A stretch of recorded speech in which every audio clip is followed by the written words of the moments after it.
Good morning, everybody. Let me adjust my mic here a second. I am Super G-Load. Welcome to Blue Planet, Age of Aquarius. I've only played the first part of this campaign. There's two parts, maybe three. I don't remember. I don't know anything about the second part. I got like annihilated on the second or third mission. But I played through this one, and this is a spiritual sequel to Freespace 2. Like, this is telling the story of the Lost Generation's return home. And oh, would you look at that? We're still using the fucking whatever.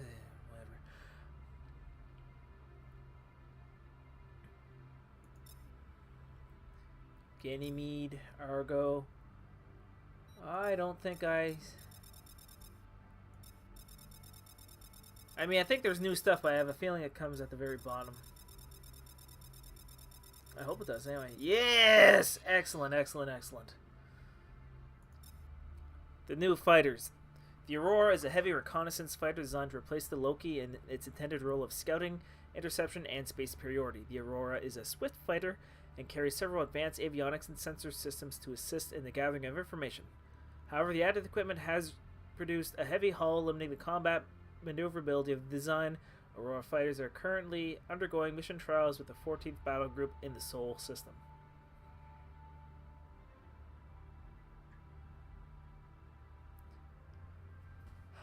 I love this fighter. Like, oh, look at it. Oh, it just looks so pretty. And I find it has a very excellent balance in terms of handling. Like, that's something I really like. The Clueless, civilian design, popular with pirates, law enforcement within GTVA systems. After the resolution of the second Shivan incursion, RNI refurbished design, replacing the old reactors with one of military grade. The result is a moderately powerful light fighter able to perform multiple tasks and has provided a welcome boost to the GTVA fighter strength. I don't know if I use this all that much, I gotta be honest. It looks ugly as sin. Kind of like the Titan and Freelancer, except a bit bulkier underneath. Not really what I go in for. The Comanche, whoops. Can't see those yet. I don't want to spoil the campaign. The Hyperion was developed shortly after the second Shivan incursion in the midst of the threat Contingency Initiative? I don't know that word. As tested for fusing Vasudan energy reactors with a Terran hull, preceded by the success of the Deimos corvette, the Hyperion combines the anti-fighter capabilities and speed of an Aeolus and the armor of a Leviathan.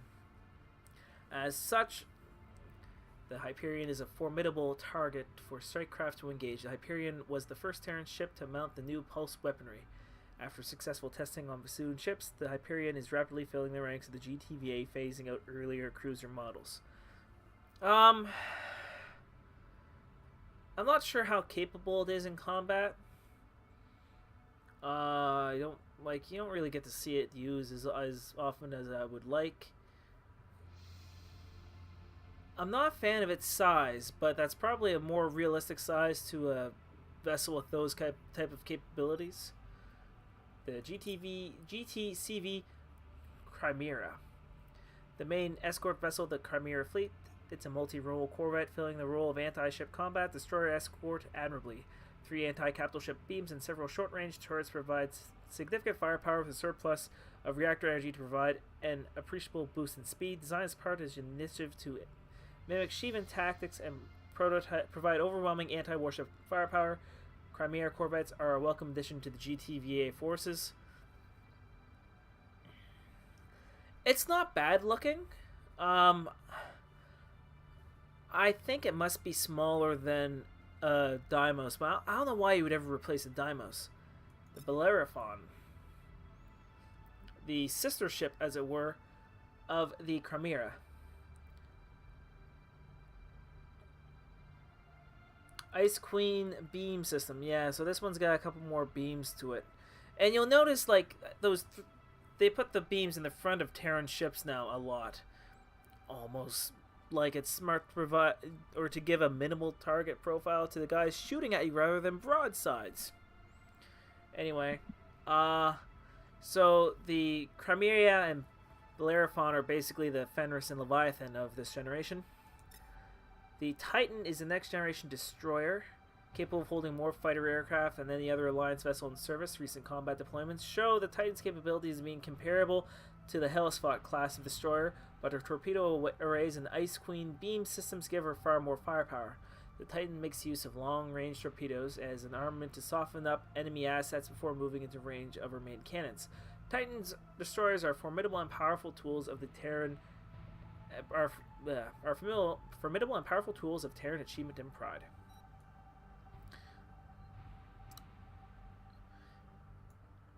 It is better than a Hellespont.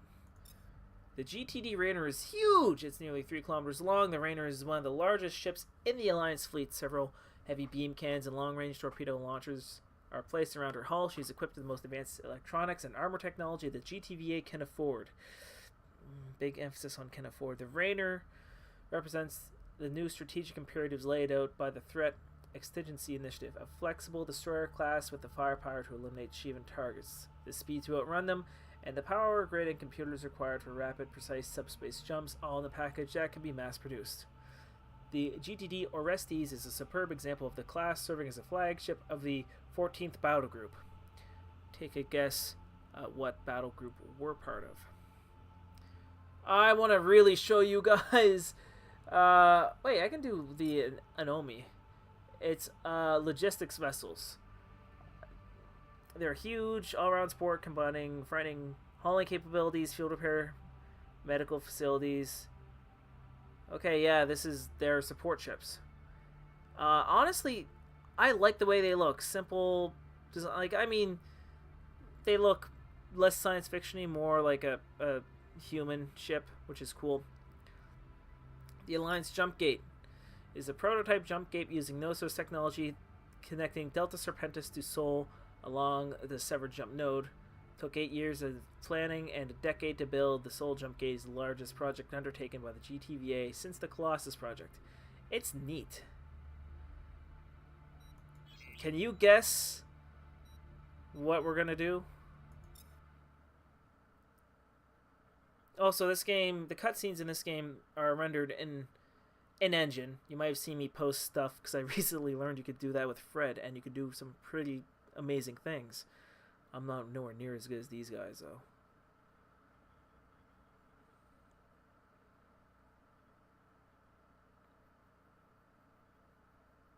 Okay, I like the attention to detail.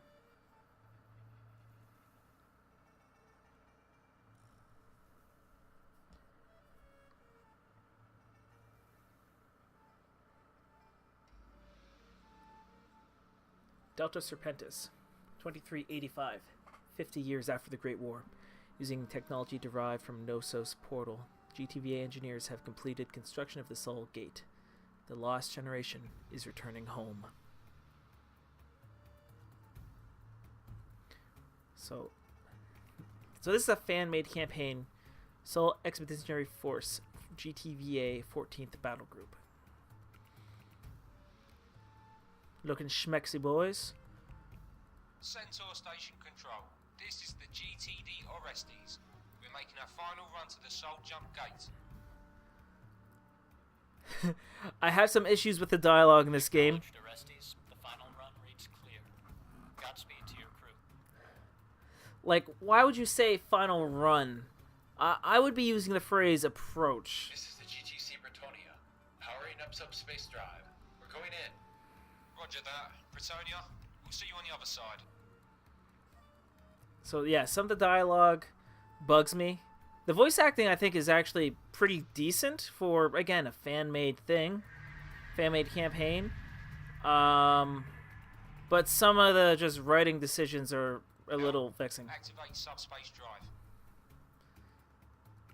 I mean, not to belittle this, but, like, they're just being dramatic. Helm! Activate subspace drive. You don't need to say that over the comms. But... And there's the tink of success to something departed. But yeah, like, look at this. Like, it looks so good. The attention to detail, like the green background. I think they even bothered to put the Delta Apprentice planet and the subspace effect. So yes, other things they've done. This has inspired me, actually, if I ever make a campaign, to tell story this way, to use the command brief. They're using the command briefing like an email system right now, which is really cool, because normally it's just someone yelling at you, but like using this in a different way to tell a story is, I think, absolutely brilliant. Greetings, Samuel Bay. You have 3 unread messages. Do you wish to access your inbox? I don't have a choice. I extend a warm welcome to all new officers, crew, and pilots who have recently arrived to the Orestes. I am looking forward to sharing this voyage with all of you. I hope you will find this tour of duty challenging and rewarding. The Orestes is the newest Raynor-class destroyer to be commissioned by GTVA Command. She is the flagship of the 14th Battlegroup and has been assigned the honor of leading our first task force through the Sol subspace portal. This mission is the culmination of years of dedication and work by our species. Words cannot adequately convey how proud I am to share in this experience with all of you. The Orestes will be carrying on the legacy of her forebearers, and your service here will only extend the ship's proud history. Serve her well, and you will be distinguished. Admiral Bay, GTD Orestes. Greetings, pilot, and welcome to the Orestes. I love this guy. Captain Alpha D, the squadron leader. He's a fucking badass. I will be your liaison to Quarterdeck and will be giving you your briefings and debriefings for each of your sorties. The 227th Admirals has been given the honor of accompanying the 14th Battlegroup to Sol. We have also been given the additional honor of being based aboard the Orestes. So appreciate the luck that has brought you here. We at the 227th have to maintain the superlative record that the squadron has built up over the years. Though the names of the pilots may change, the Nightwolf's tradition clearly has not. I expect each of you to fly to the best of your ability, and I will tolerate no insult to the squadron's name. I will be briefing you on your first mission as soon as the task force enters the Sol system. Until then, take some time to familiarize yourself with the schematics of the Orestes onboard fighters and bombers. We will be flying many of these strike craft in times to come. Versatility and adaptability. This is what makes an outfit such as ourselves. I gotta pause. Alpha Deal, 222nd Night Orders. I have to pause this right here because why, first of all, this is gonna come up later. Why are we sending a fleet of ships to Sol? Why will we be using fighters and bombers to Sol? They're humans. That's home, right? Like, this is a bunch of diplomatic bullshit. They don't need us. Now for message 3, which is not as pleasant. For the attention of Commander Samuel Bay, I don't know what possessed you to transfer to the Orestes, Samuel. You've got some nerve. I still haven't forgiven you for your negligence in the Capellan massacre. Understand that you'll get no favors from me while you're on board my ship. Also understand that our relationship here will be nothing but professional. Fuck you, Dad. Oh, no, my dad's awesome, but... Oh. Jeez, I didn't realize there was more. The GTF Aurora is an amalgamation of an interceptor reconnaissance fighter and space superiority fighter. A swift fighter with 6 fire points provides powerful weapons platform to undertake a variety of missions. The fighter's defining feature, however, is the installation of a sophisticated central module based on the Chartibus AWACS tech. So what that means, in terms of Freespace 2 lore, it acts as an AWACS. It doesn't... so, you know, this is the vessel for recon and commanders and all that stuff, and it's so cool. But yeah, there is some differences of opinion between myself and my father in this campaign. Father-son story. And is that it? That's it!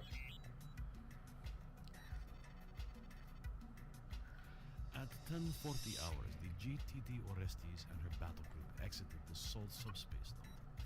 We are the first personnel outside Sol to travel to the system since the Lucifer cataclysm 50 years ago.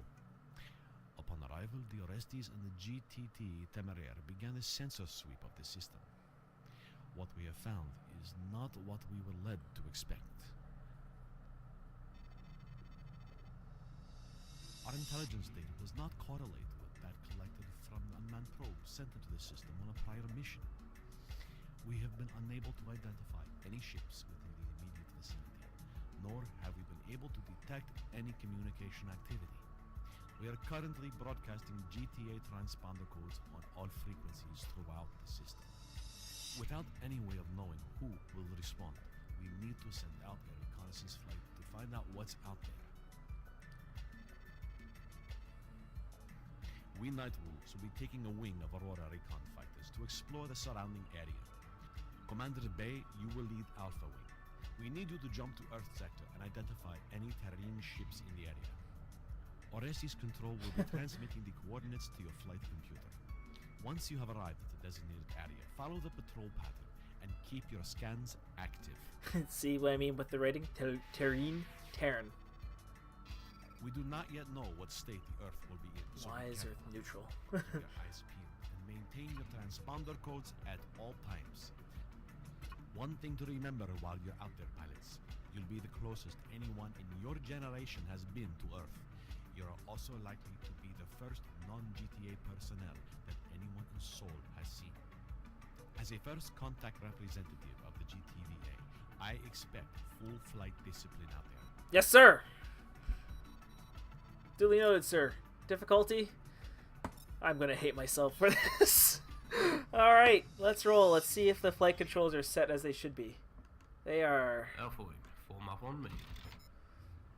Roger, sir. Moving to formation. Commander Bay? I'm Lieutenant Corey. It's a pleasure to be flying with you, sir. Ensign Taylor, at your service, sir. Roger that, Corey. Taylor, pleasure to be working with you.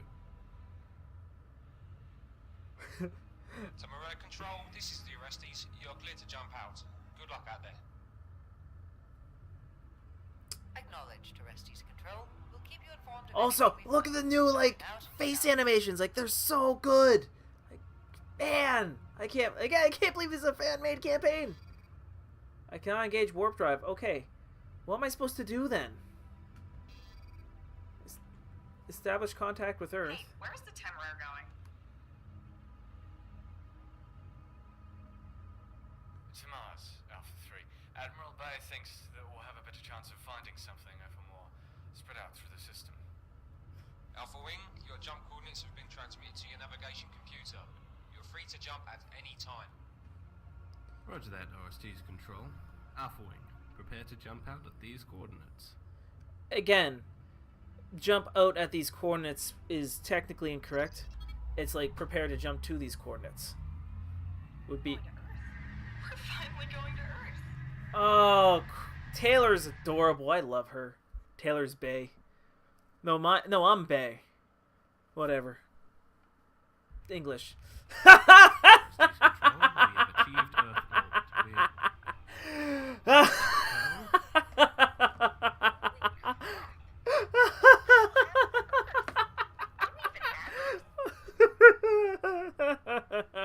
Sensor positioning reads correctly. This is Earth, alright. Well, shit, son. But how? What Earth is happened? cooked. Like, you can even see the lava. Calibrating sensor pod to scan the planet's surface. Sensor data confirmed. I'm reading no sign of life anywhere on Earth. None. I need to adjust my joystick. Sorry, dude. You're right, Commander. In fact, scanners aren't picking up anything on the planet. It's just rubble. What are those red glows? Are they volcanoes? Oh dear, not good.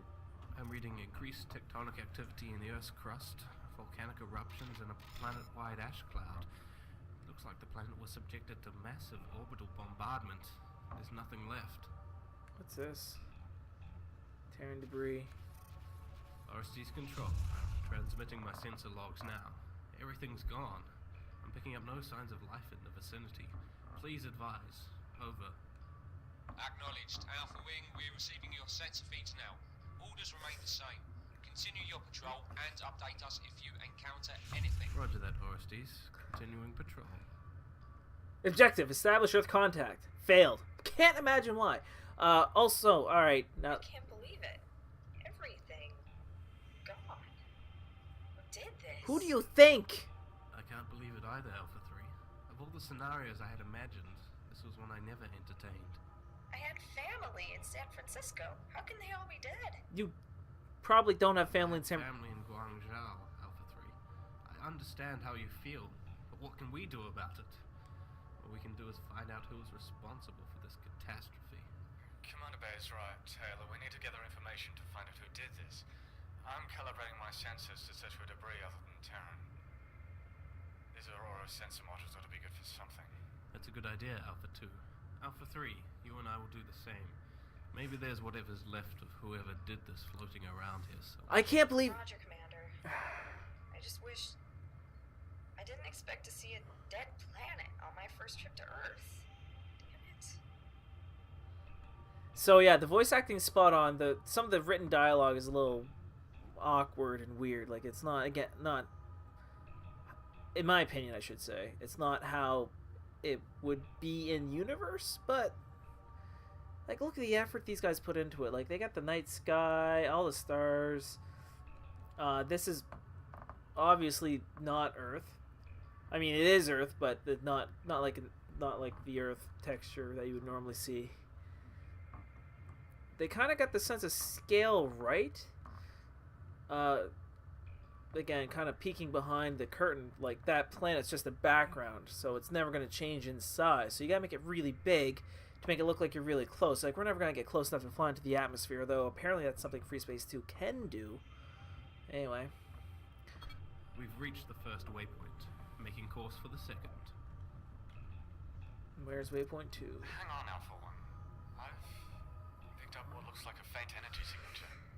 Not the source, but it's coming from around 10 clicks from here. My scanners read it too, Alpha 2. Let's go see what it is. Initiating course change.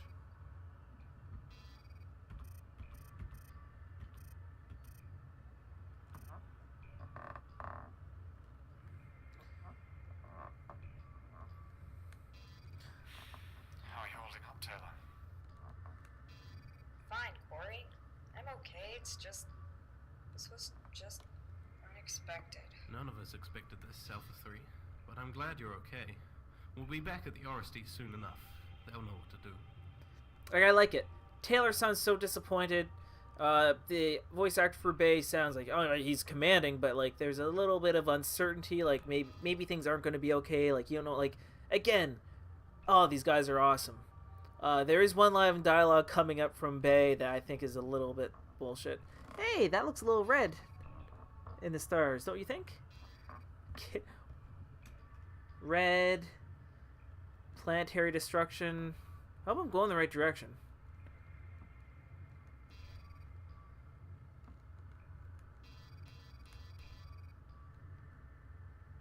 Yeah, I think so.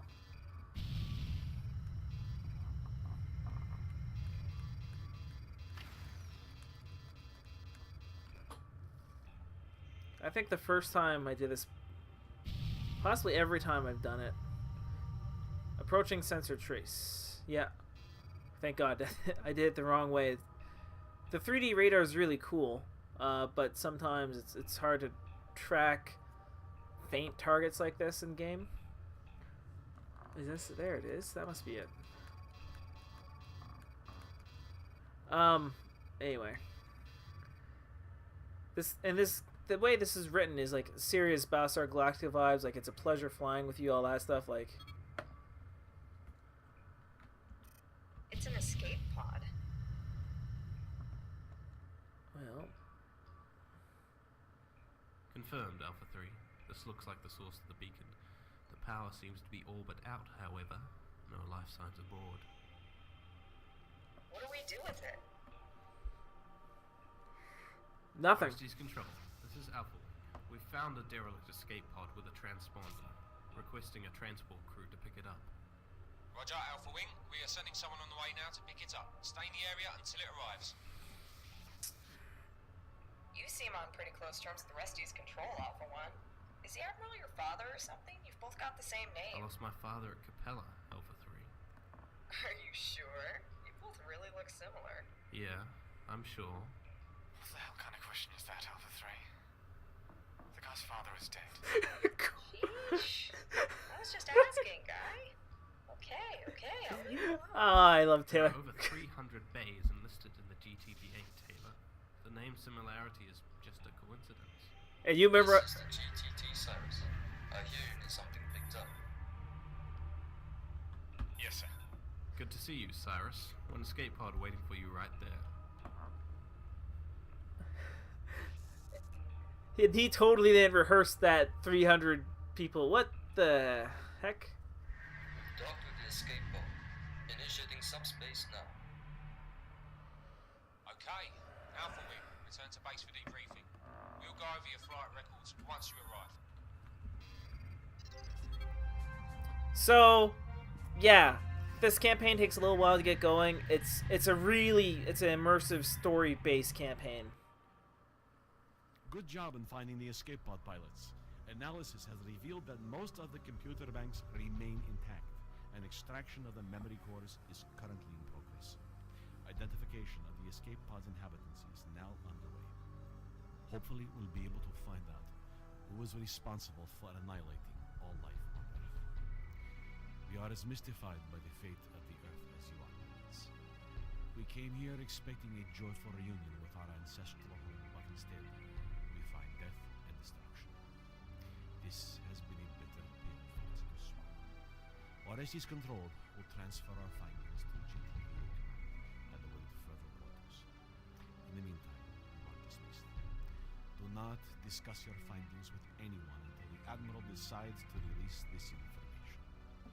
Counseling services are available should any of you require them. Any recommendations, sir? Of course not. So yeah, I'll try to end my rant. This is gonna be a long one. But like, this is these Blue Planet campaigns have a larger emphasis on storytelling than dogfighting.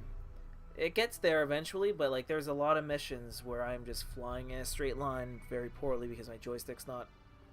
Well, my joystick's about 20 years old. And it's not that well calibrated. So yeah. So we'll be doing missions like this a fair bit until, you know, the plot ramps up. And I like it. I really like how they did the storytelling. I like the voice acting, but some of the writing in it is a little bit they perhaps used inappropriate words. And I don't know the background of the team who made this, but I have a feeling like English wasn't their first language. I feel like they might have been I remember playing Freespace 2 when I was super young. There seemed to be a whole hell of a lot of German guys. I tried to get on with the German squadron. They kicked me out because there's like an 8-hour time difference. Well, maybe not 8, but like 5 to 4 hour time difference between me and them. So I couldn't do anything. But I'll be back with the next one in a second.